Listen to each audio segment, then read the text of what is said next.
Hello everyone. Sweet shop స్టైల్‌లో బూందీ మిఠాయి అండి. Taste అయితే అద్దిరిపోద్ది. ఇది ఒక 10 డేస్ వరకు చాలా ఫ్రెష్‌గా ఉంటదండి. అది కూడా లేత పాకంతో. అందరూ తినే విధంగా లేత పాకంతో చేసుకుంటే టేస్ట్ బావుంటదండి. ముందైతే ఒక గిన్నె తీసుకొని నేను ఒక కప్పు శనగపిండి అయితే తీసుకున్నానండి. ఇది శనగపప్పుతో ఆడించిన శనగపిండి. ఇందులో బియ్యపిండి కానీ ఏమీ కలపలేదండి.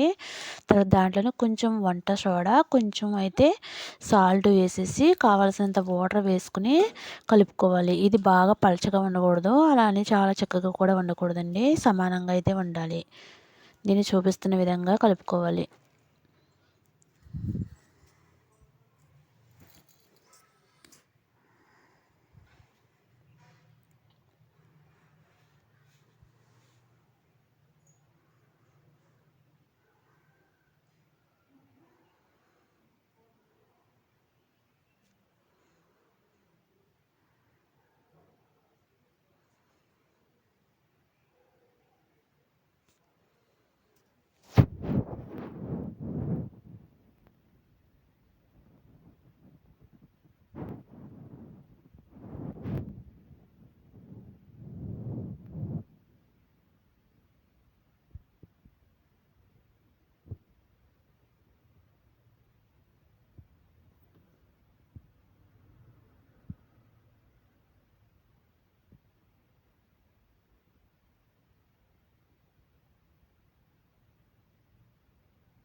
ఇలా ఉండాలండి పిండి. మనం ఇలాగ పైనుంచి వేస్తూ ఉంటే జారుతున్నట్లు రావాలి. అలా ఉండాలి. కిందకి జారుతున్నట్లు అలాగ అంత పలచగా ఉంటే సరిపోతుందండి. తర్వాత ఒక గిన్నె పెట్టుకొని కావలసినంత కొన్ని వేరుశనగ గుళ్ళు తీసుకోవాలండి. క్వాంటిటీని బట్టి మనకు కావాల్సినన్ని వేరుశనగ గుళ్ళు అయితే తీసుకుని దోరగా వేయించాలి.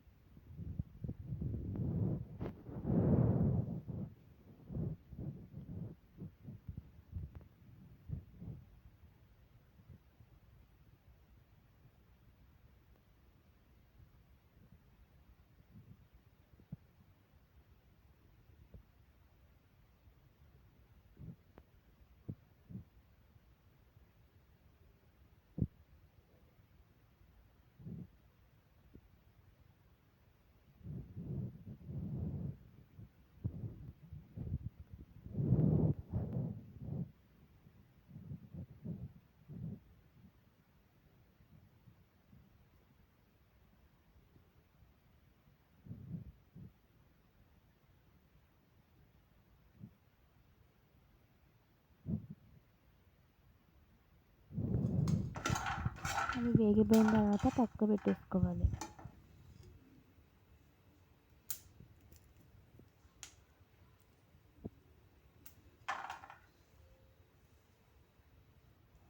తర్వాత అదే ప్యాన్లో డీప్ ఫ్రైకి కావలసినంత ఆయిల్ అయితే వేసుకోవాలి.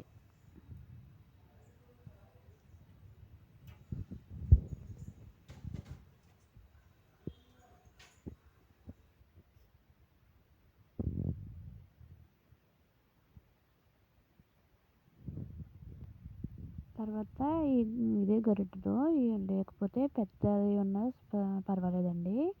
ఇలాగ కిందకు దిగాలి కదా, మీకు వీలుగా ఉండేది మీరు తీసుకుని ఇలాగా పిండి పైనుంచి పోస్తూ ఉంటే ఆ హోల్స్ ఉన్నాయి కదా, ఆ హోల్స్ నుంచి పిండి అయితే కిందకైతే దిగుతుందండి. ఇలాగ ముందు బూందీ అయితే వేసుకోవాలి.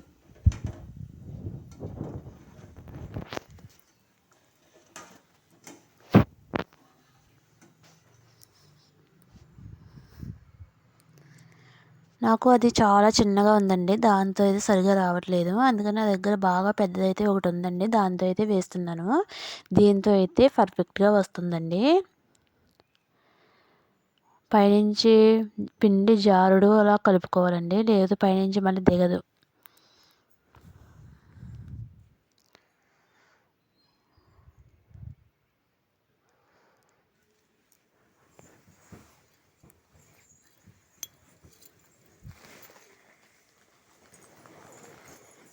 అలాగా దీనికి పట్టే అన్ని మాత్రమే వేసుకోవాలి. మళ్ళీ ఎక్కువ వేసుకుంటే అదిగో చూడండి పోగుల్లాగా పడిపోతుంది కదా, అయినా నో ప్రాబ్లం. కొంచెమే కాబట్టి ఇలా కొంచెం అడ్జస్ట్ చేసుకుంటే అవి ఎలాగో వచ్చేస్తాయి.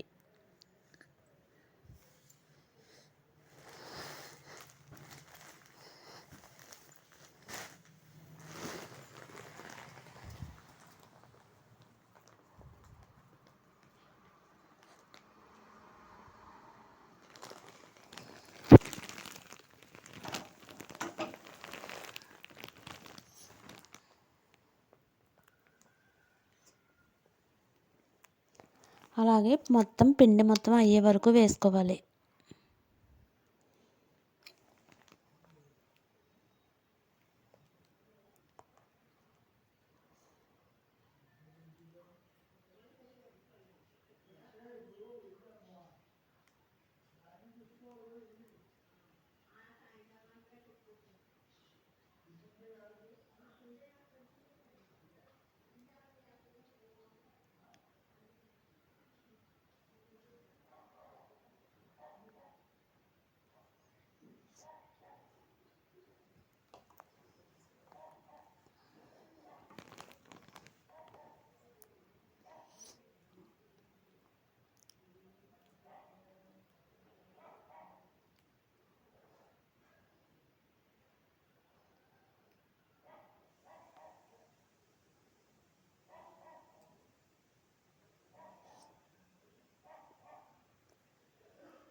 ఇవి ఇలా వేగితే సరిపోతాయండి, మరీ ఎక్కువ వేగితే టేస్ట్ అంత బాగోదు.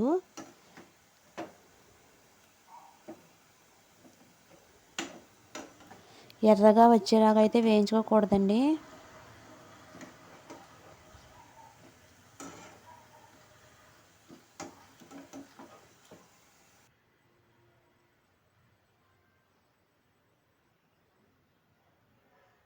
తర్వాత అయితే పల్లీలు తొక్క తీసుకు రెడీగా పెట్టుకోవాలి. తర్వాత బెల్లం అయితే వేసుకోవాలి. ఒక కప్పు పిండికి ఒక కప్పు బెల్లం అయితే పడుతుంది. ఈక్వల్ క్వాంటిటీలో బెల్లం పడుతుంది. తర్వాత ఒక హాఫ్ కప్ వాటర్ అయితే వేసుకొని దాన్ని బాగా మరిగించుకొని పాకంలా రానివ్వాలి.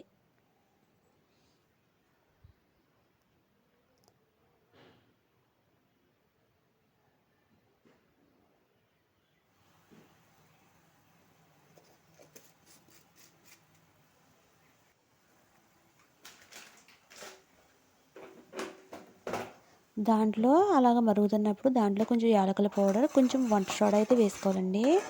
వంట సోడా వేసుకోవడం వల్ల తినేటప్పుడు పళ్ళకు పట్టుకోకుండా గుల్లగా ఉండి బాగుంటుంది టేస్ట్.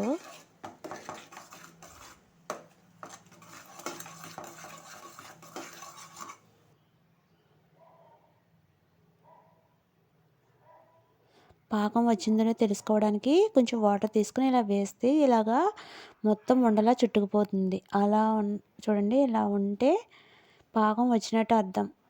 ఇలా ఉంటే సరిపోద్ది. ఇంకా ముద్ర పాకం ఏమీ రావాల్సిన అవసరం లేదండి.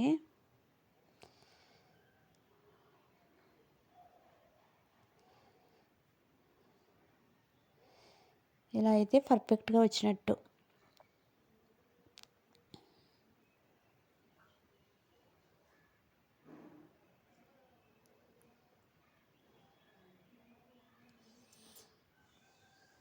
ఇప్పుడు ఆ బూందీ ఉంది కదా, అది తీసుకొచ్చి ఇందులో వేసేయాలి. ఇందులో వేసి ఒకసారి అయితే కలుపుకొని ఒక ప్లేట్కి నెయ్యి అప్లై చేసుకోవాలి. తర్వాత బూందీ వేసేసిన తర్వాత వేరుశనగ గుళ్ళు ఉన్నాయి కదండి, మనం తొక్క తీసి పెట్టుకున్నాం కదా, అవి కూడా అందులో వేసేసుకోవాలి. అందులో వేసుకొని ఒక ప్లేట్కి నెయ్యి రాసి రెడీగా పెట్టుకోవాలి.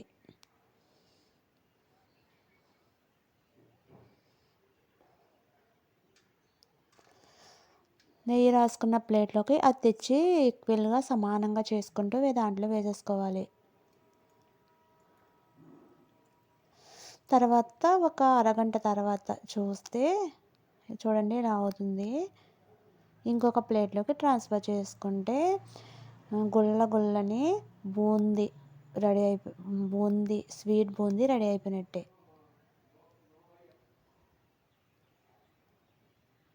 టేస్ట్ అయితే చాలా బాగుంటుందండి.